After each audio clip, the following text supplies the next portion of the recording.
Et là, le mec Ah bah me ça dit c'est bien du hello, hein. Hello, raconte sa life. coucou, j'espère que vous allez bien.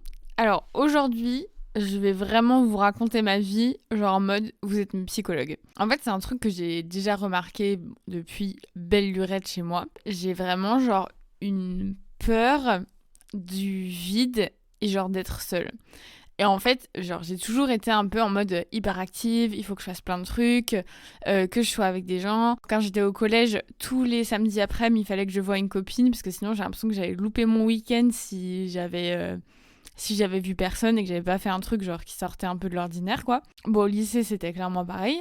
Et en fait, donc pour ceux qui savent, j'ai fait une prépa. Et en fait, en prépa, t'as vraiment ce truc de il faut absolument rentabiliser le temps parce que chaque moment peut être un moment où tu pourrais réviser. Et du coup, si c'est un moment où tu révises pas, il faut que ce soit un moment qui soit utile, mais d'une autre manière. Enfin, genre, en fait, bon, je pense que c'est le cas pour beaucoup de gens qui ont fait une prépa, mais vraiment, chaque instant est rentabilisé. C'est en mode, ah oui, alors, donc là, je travaille pas, mais je vais faire du sport, comme ça va m'aérer le cerveau, et après, je pourrais mieux réviser. Ou alors, là, je fais un truc cool avec mes amis pour me détendre parce que j'en ai besoin. Quand même en me disant, bon, voilà, faut pas que ça dure trop longtemps. Et après, comme ça, je serai plus apte à réviser et ça va m'aider, quoi. Et donc, t'avais vraiment ce truc de tout. Enfin, c'était tout le temps rempli et il n'y avait pas vraiment de moment de pause. Même, genre, parfois sous la douche, j'apprenais mon vocabulaire d'anglais, bref, on devait l'apprendre toutes les semaines, des nouveaux mots. Donc, je le mettais sous une feuille plastique que je mettais sous ma douche. Et genre, il y a plein de moments comme ça que j'essayais de rentabiliser. Et il n'y avait jamais de vide, quoi.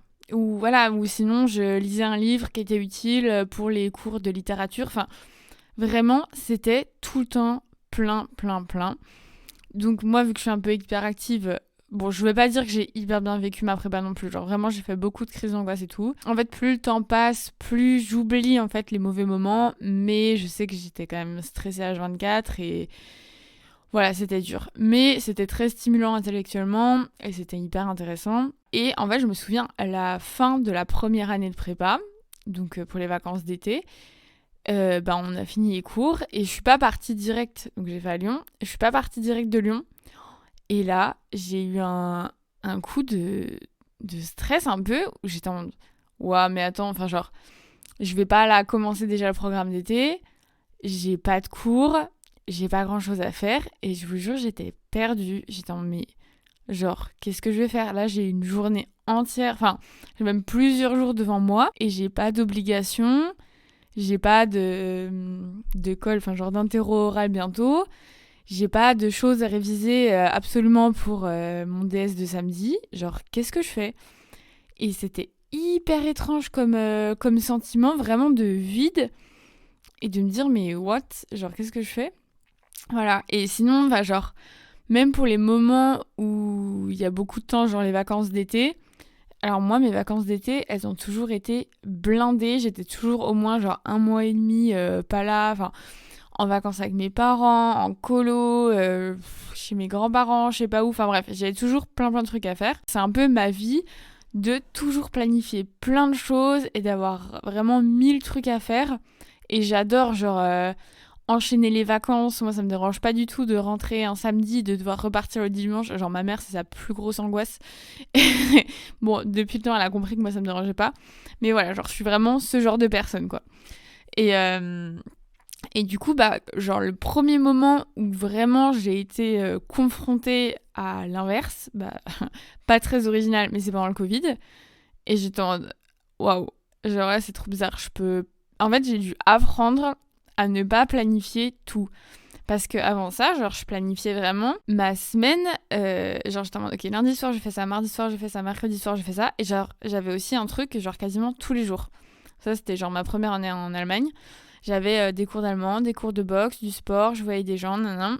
Et tout était planifié la semaine avant. Genre, vraiment un peu en mode psychorigide. Mais pour le coup, j'étais aussi spontanée. Genre, si j'avais un truc, à un moment, j'avais rien à faire. Où je me disais, bon, c'est pas grave si je fais rien jeudi soir, qu'on me propose un truc, je disais, ok, je viens. Je dis quasiment tout le temps oui quand on me propose quelque chose. Bon, à part, maintenant je m'écoute plus, mais avant, vraiment, je disais tout le temps oui. Et j'avais vraiment ce mode de vie où je faisais tout le temps plein de trucs. Je m'écoutais pas vraiment, genre, même si j'étais fatiguée ou quoi, je m'écoutais pas trop. Et parfois, je me forçais aussi à faire du sport parce que j'ai toujours eu un peu... en fait, je sais pas... Enfin, si, j'ai toujours eu cette peur de grossir, en fait, parce qu'il y a des gens dans ma famille qui sont un peu... Ouais, et clairement, il n'y a pas de personnes obèses, hein, mais il y a des gens qui sont un peu plus ronds. Et je sais pas, j'ai l'impression que c'est aussi un sujet de conversation. Genre, mes parents, ils m'ont déjà fait la réflexion. Ah, mais ta copine, là, elle a pas grossi. Ou enfin, je sais pas. En fait, c'est jamais un truc dont on parle vraiment. Mais, voilà, mes parents font aussi quand même un peu de sport, surtout mon père. Et du coup, j'ai toujours eu peur aussi de prendre du poids. Et du coup, je me force. Enfin, j'aime beaucoup faire du sport, hein. Mais je sais qu'il y a des moments, genre, j'écrivais carrément, ah oui, aujourd'hui je fais ça, aujourd'hui je fais ça. Demain, il faut aussi que je fasse du sport. Et sans vraiment écouter mon corps et sans me dire, ah oui, peut-être qu'aujourd'hui, il faudrait que je fasse plus de chill ou genre faire du yoga à la place d'aller courir. Et que du coup, j'avais un peu ce truc que j'ai remarqué qui était assez cyclique, c'est que genre je fais tout à 100%. Et après, soit je tombe malade, soit je me blesse. On peut dire, oui, si tu tombes malade, c'est qu'il y a des virus, machin. Mais bon, moi, de mon analyse personnelle, c'est vraiment en mode, j'écoute pas assez mon corps. Et à un moment, mon corps, il dit genre, stop, calme-toi. Et il me force un peu à me reposer. Ce qui est la méthode un peu dure, entre guillemets, parce que sinon, il faudrait aussi que j'apprenne à me calmer. Mais voilà, et genre, à une époque, j'avais une entorse, parce que j'ai aussi les chevilles assez fragiles. J'avais une entorse vraiment tous les 3 mois. Le problème, c'est que aussi, plus ça arrive, plus ça risque d'arriver, parce que les ligaments, je sais pas quoi, sont donc plus flexibles, et enfin bref. Mais voilà. Et du coup, après, avec le Covid, quoi, j'étais en mode, ok, faut que j'accepte de pas tout planifier. Il faut que j'accepte d'avoir des moments... Bon, du coup, c'était un peu obligé, hein, genre de pas voir des gens tout le temps et tout. Et ça a vraiment changé un truc. Genre après, j'étais plus en me disant... Ah si un jour de la semaine, si un soir je fais rien, je vois personne, c'est ok en fait. Il faut que j'apprenne aussi à apprécier ce moment. Parce que j'ai jamais vraiment appris à apprécier être seule. Et c'est jamais un truc où je ressens très très peu le besoin d'être seule en fait. Ça peut peut-être m'arriver maintenant, mais c'est très rare et c'est vraiment... que j'ai été pendant hyper longtemps avec des gens mais c'est vraiment un truc que je ressens assez peu. Ouais, je me dis pas hyper souvent je vais faire une petite soirée avec moi-même et tout. Genre c'est pas un truc que je ressens beaucoup. Donc voilà, et du coup en fait c'est dans ma vie la plupart du temps c'est pas trop un truc grave, donc à part genre ce truc que j'avais de pas m'écouter, voilà.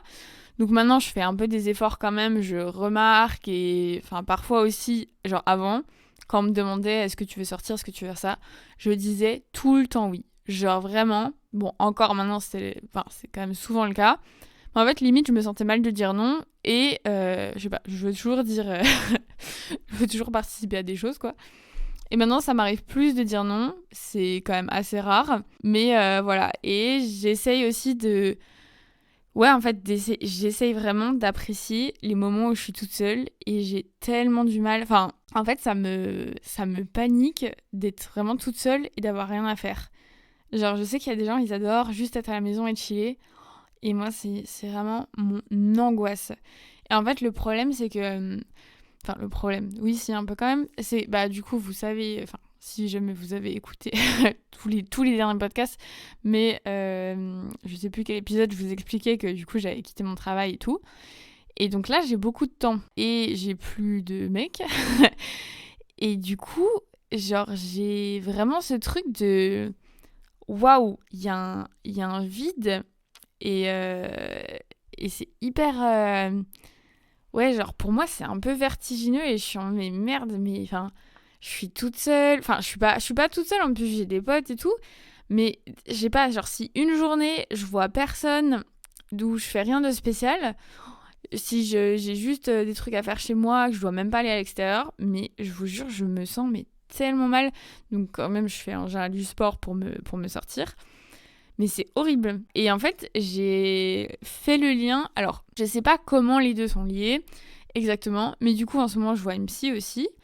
Je voyais déjà un psy, mais c'est un truc un peu plus ponctuel. Genre, quand j'ai un problème ou genre j'ai plusieurs points sur lesquels je veux parler, bah du coup, je l'appelle, on a un rendez-vous, mais c'est pas un truc genre toutes les semaines, toutes les 2 semaines ou quoi. Et c'est un psy aussi un peu genre... en gros, il est magnétiseur. Donc voilà, des gens ils disent j'y crois pas, je sais pas quoi. Nan. Bref, moi ma mère est magnétiseuse. Donc j'ai grandi un peu avec ça. Et c'est pas des trucs que je vais remettre en question en mode ah non, c'est des charlatans ou je sais pas quoi. Donc bref, à un moment, je me suis dit bah en vrai ça pourrait être cool aussi d'avoir un ou une psy normale entre guillemets, genre que tu vois régulièrement. Et j'ai aussi beaucoup de retours d'amis à moi qui font des thérapies. D'ailleurs, je sais pas si faire une thérapie, c'est toujours le même mot quand tu vois une psy. Enfin, genre si tu dis je vois une psy ou un psy et que tu dis je fais une thérapie, je sais pas si c'est la même chose. Ou genre si... Enfin, pour moi, thérapie, ça fait un peu... Genre comme si c'était un truc plus ciblé avec un but plus précis. Bon, bref, je sais pas. Mais en tout cas, j'ai trouvé une psy que j'ai trouvé d'ailleurs sur le site qui s'appelle It's Complicated. Et en fait, on peut choisir la langue et le lieu. Enfin, moi, du coup, c'est en visio. Donc, bah, peut-être que tu perds un peu, je sais pas exactement. Mais bah, vu que j'habite en Allemagne, bon, c'était le plus simple, quoi. Et bah, ça me convient. Elle m'a parlé assez vite, parce que du coup, je lui ai expliqué un peu les problématiques auxquelles je faisais face et ce qui me troublait un peu en ce moment, etc. Et je lui ai parlé clairement de toute la situation de rupture que j'ai vécue, parce que bah, en vrai, c'est agréable d'avoir une personne extérieure aussi, à qui on peut en parler. Parce que le problème, enfin, ça peut être un avantage et un inconvénient, mais quand tu parles de ce genre de situation à des amis proches, enfin, ils sont impliqués, ils connaissent l'histoire, et du coup, souvent, je sais pas, enfin, t'as des prises un peu de position en disant ah, mais ça va pas du tout. Enfin, moi, j'ai une copine, par exemple, quand je lui raconte des trucs donc avec ses textes, genre tout de suite, bon après elle le remarque elle aussi qu'elle est très en mode noir et blanc. Et elle est tout de suite en mode ah mais ça se fait pas, t'as pas accepté ce genre de comportement, mais il abuse, nanana. Et parfois ça me monte un peu la tête, genre je m'en rends compte, du coup maintenant je prends du recul. Mais c'est vrai que ça peut facilement influencer un peu ma manière de voir. Je me dis ah oui mais je suis trop gentille ou je sais pas quoi, enfin bref. Et du coup c'est vraiment cool d'avoir une psy pour avoir ce côté objectif, extérieur à la situation et genre vraiment qu'on me pose les bonnes questions, bah ouais, genre c'est hyper cool, enfin ça fait vraiment bien réfléchir quoi. Et elle m'a parlé d'un truc qui s'appelle le style d'attachement. Alors moi j'avais jamais entendu parler, donc j'ai des copines qui ont étudié la psycho et apparemment c'est un truc très connu quoi. Mais moi je connaissais pas. Et du coup en fait il y a 4 types d'attachement. Il y a l'attachement anxieux, le attachement évitant, il y a le désorganisé et le attachement secure, genre tout va bien. Et apparemment, ça vient notamment de comment nos parents ils se sont comportés avec nous quand on était petits. Et bon, si vous voulez vraiment tous les détails, lisez des articles là-dessus. Bon, juste faut taper ça sur Ecosia, Eva Google bien sûr. Et vous aurez les réponses quoi. Et donc en gros, moi j'ai fait le test, parce qu'on peut faire un test. Et j'ai clairement un mode d'attachement anxieux. Et donc, en gros, c'est quand t'as peur que la personne, elle te quitte un peu. Et t'as peur qu'il y ait un déséquilibre ou que ça se passe mal. Et voilà. Et du coup, j'ai un peu quand même aussi associé ça à genre ma peur d'être seule. Enfin, c'est même pas forcément peur d'être seule romantiquement parlant. Quoique peut-être que c'est le cas aussi. Mais c'est la peur d'être seule juste et d'avoir pas de personnes à qui me rattacher. Genre, j'ai aussi toujours eu normalement dans ma vie, dans chaque endroit où j'étais, une personne de référence, j'appelle ça comme ça. Et c'est un peu la personne à qui tu fais tout, ou genre quand t'as rien à faire, tu lui dis ah ça te dit on regarde un film, ou si t'as une soirée, tu proposes à cette personne en premier. Enfin c'est vraiment cette personne que t'as, qui est stable, qui reste, et avec qui tu peux faire plein de trucs. Et moi j'ai toujours eu une personne de référence, jusqu'à ce que... Enfin, oui, si, toujours. Qui était proche géographiquement aussi, c'est important. Et le moment où, pour ceux qui la connaissent, où Lulu est partie, bah, j'ai un peu perdu ce truc de... Donc Lulu, c'était une personne incroyable qui était à Leipzig pendant les 2 premières années où j'y étais. Et quand elle est partie, j'ai un peu perdu ce truc de personne de rattachement. Et après, j'étais quand même dans un groupe d'amis et tout. Mais en fait, moi, j'ai vraiment besoin de genre 7 personnes. Et limite, c'est pas grave si je connais pas beaucoup d'autres personnes. Mais pour moi, c'est hyper important, genre pour ma stabilité émotionnelle. Et quand même assez rapidement, enfin pas direct après, mais bah, du coup, j'ai rencontré mon ex, mon copain de l'époque. Et du coup, c'est un peu devenu lui ma personne de rattachement. Et donc peut-être aussi à cause de ça, genre je mettais un peu trop de pression parce que c'était pas juste mon copain, mais c'était aussi ma personne voilà, avec qui je voulais faire les trucs. Et bon, après, genre, c'est aussi normal quand t'es en couple avec quelqu'un de vouloir faire plein d'activités avec lui, enfin, dans mon cas en tout cas. Et du coup, peut-être que ça a aussi contribué à faire que, je sais pas, je mettais peut-être trop de pression, quoi, sur le truc. Et sinon, genre, du coup, quand j'ai fait le test, là, ce qu'ils disent sur donc, l'attachement anxieux, c'est que, genre, ouais, en fait, les parents, ils ont donné une forme d'amour inconsistante, que genre, ça faisait un peu des vagues, genre en mode, ça vient, ça va, ça vient. Et du coup, en gros, en vrai, j'en ai aucune idée si mes parents étaient comme ça, j'ai pas de souvenir. Et genre, j'ai pas envie de critiquer leur mode d'éducation, parce que bon, aucun parent n'est parfait. Mais enfin, je sais pas, genre pour moi, mes parents, ils ont rien fait de mal et ils m'ont très bien éduquée et tout. Mais bref, je vous dis quand même comment c'est censé fonctionner. En gros, c'est, voilà, genre les parents, ils s'occupent, enfin, ils donnent beaucoup d'amour à leurs enfants, ils leur donnent, enfin, ils les rassurent et tout. Et après, parfois, non. Et en fait, du coup, l'enfant, il se prépare toujours, en fait, au moment où il va y avoir, enfin, quand il reçoit de l'amour, il est content, mais il se prépare toujours un peu psychologiquement au moment où, creux de la vague, où du coup, il va pas le recevoir. Et donc, les résultats, c'est une recherche de validation externe, d'assurance, ou enfin, que les autres nous rassurent, quoi, et nous valident, on va dire, et nous disent que oui, on est bien et qu'on mérite de l'amour et de l'affection. Il y a une peur du rejet et de la critique. Et qu'est-ce qu'ils disent aussi ? Ah oui, qu'on peut être très, très, comment dire, vexé s'il y a une certaine sorte de rejet. Voilà, apparemment, ça mène aussi au... Comment on dit ? En fait, je suis en train de traduire de l'anglais, du coup, je suis un peu lente à traduire. Self-sacrifice, genre sacrifice pour les autres. Enfin, bon, vous comprenez, genre pas en mode aussi extrême, mais voilà, se sacrifier un peu pour les autres. Et ça dit que du coup, les personnes comme ça ont de la peine à être célibataires ou toutes seules. Et que les relations, l'intimité sont très connectées à la valeur qu'on nous apporte. Je sais pas si c'est clair. Enfin, genre en mode, si je suis avec quelqu'un, et ben ça va jouer sur l'image que j'ai de moi-même, je pense. Dans le sens où la personne me valide ou pas. Voilà. Et sinon, ça dit qu'on est très attentive aux personnes qu'on aime, presque trop, et que les autres peuvent prendre avantage de nous et de notre nature généreuse. Bon voilà, c'est le truc le résultat que j'ai eu après avoir fait le test, c'est le truc un peu générique, quoi. Voilà. Et du coup, en fait, il y a ça qui est aussi mélangé au fait que ça a déjà été le cas, enfin, genre mon premier ex, pour ceux qui se souviennent de l'épisode sur ma relation toxique, il m'avait trompée. Et en fait, il y a eu des moments où on me l'a mise à l'envers. Et en fait, je pense que ça joue aussi clairement. Et il y a tellement de situations qui sont passées avec mon premier ex où, genre, je sais pas, par exemple, il a une soirée, il m'a dit « Ah oui, j'ai rencontré une fille, mais je lui ai dit que j'étais en couple, et t'inquiète pas, voilà. » Et du coup, moi, je lui fais confiance. Et après, on me raconte par la suite que ils ont clairement flirté toute la soirée. Je suis ah ouais, super. Ou genre, le moment, il a pris son numéro devant mes yeux, enfin, de cette fille, et que je les ai vus, et qui étaient non, mais enfin, t'es folle et tout. Et en fait, genre, le truc dans l'histoire, donc ça fait hyper mal, bien sûr, et genre, c'est horrible de se faire trahir de la sorte.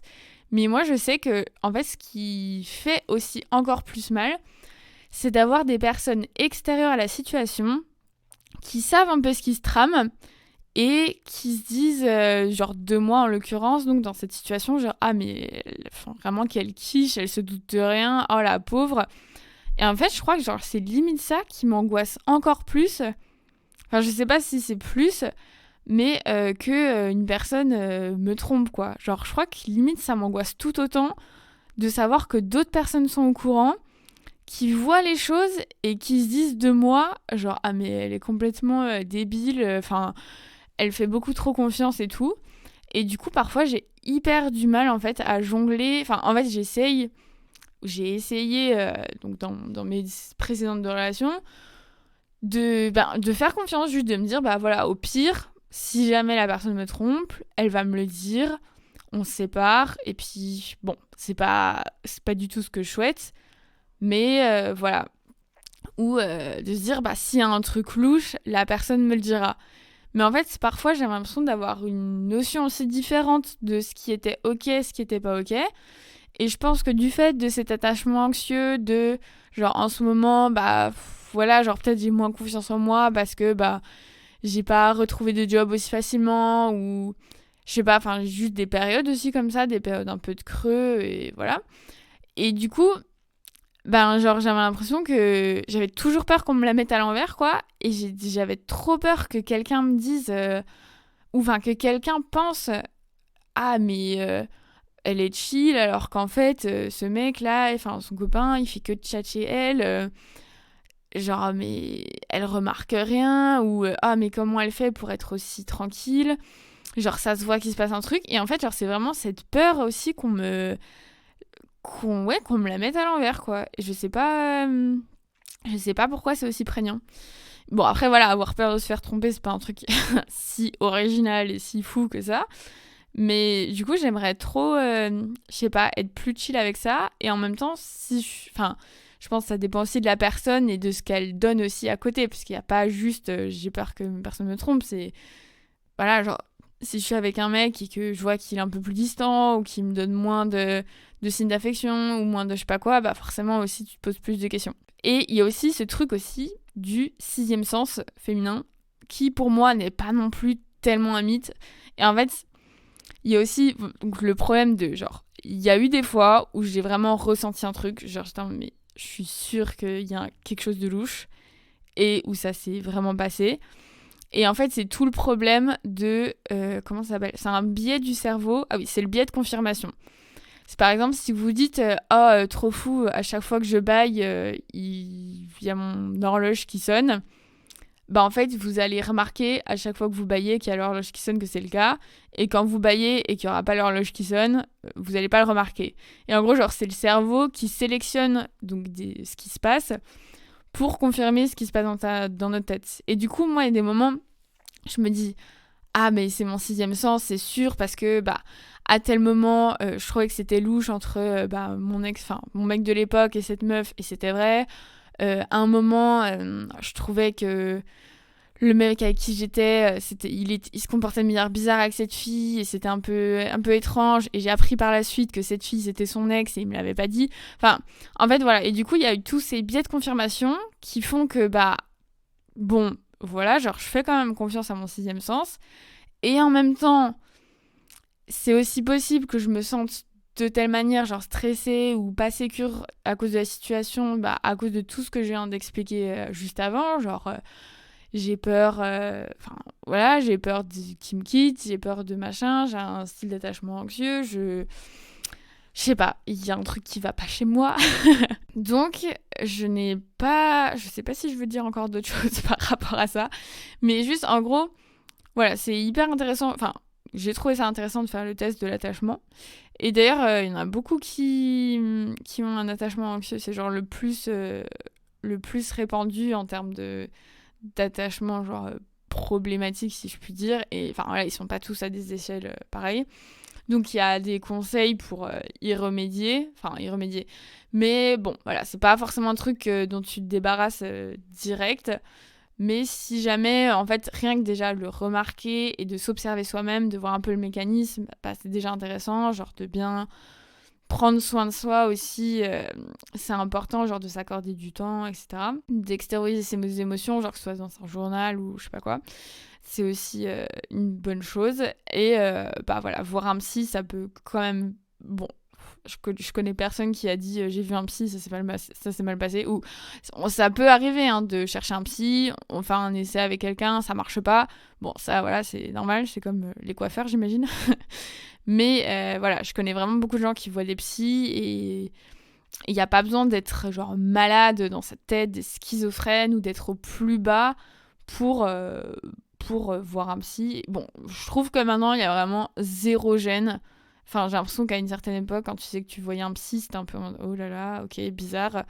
Genre, qu'est-ce qu'il y a cette personne et tout. Maintenant, c'est vraiment en mode small talk. Ah oui, quand j'étais chez mon psy. Enfin, bon, voilà, je trouve que c'est pas... c'est clairement pas un truc tabou, je sais pas quoi du tout. Enfin, en tout cas, dans mon milieu.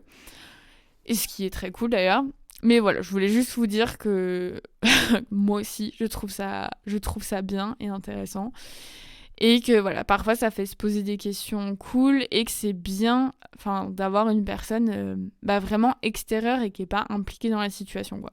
Donc c'était tout pour Hello vous raconte vraiment ces angoisses de la solitude et de l'abandon, etc. Ah oui, d'ailleurs, j'avais parlé de ça avec mon autre psy, genre de ma peur d'être seule. Et il m'avait dit qu'en gros, voilà, s'il y a des moments où, je sais pas, je suis seule et j'ai rien à faire et je veux voir des gens et ça marche pas, qu'en gros, dans ces moments-là, justement, c'était le moment parfait pour être créatif, genre créer quelque chose, peu importe ce que ce soit, genre dessiner, écrire, chanter, je sais pas. Et que du coup, voilà, après, quand t'es dans cette énergie un peu de création et tout, il peut y avoir des choses qui se débloquent un peu naturellement et que... Enfin bref. Donc en gros, il faut essayer d'utiliser ça pour ce temps, pour profiter, pour créer, faire des trucs qui nous plaisent. Donc ça paraît peut-être simple comme conseil, mais parfois, genre, moi, je suis en mode, bon, allez, j'ai rien à faire, personne n'est dispo, go essayer de faire un truc artistique. J'ai beaucoup parlé, mais en même temps, vous avez été mon psy aujourd'hui, donc merci beaucoup. Voilà. Merci aussi pour vos retours et les partages et les bonnes notes et tout. Enfin, bref, voilà. Merci de toujours m'écouter. Ça me fait plaisir. Et je prends beaucoup de plaisir à faire ce podcast. Genre, vraiment, j'adore. Et je pensais un jour que j'aurais plus d'idées. Bon, clairement, ça va. Bon, il faut dire que j'aime bien parler. Donc, sur ces bonnes paroles, j'espère que vous n'allez pas être trop triste pour moi ou je sais pas quoi. Genre, franchement, vous inquiétez pas, ça va bien. Voilà, je vous fais des gros bisous et je vous dis à la semaine prochaine. C'était Hello, raconte sa life.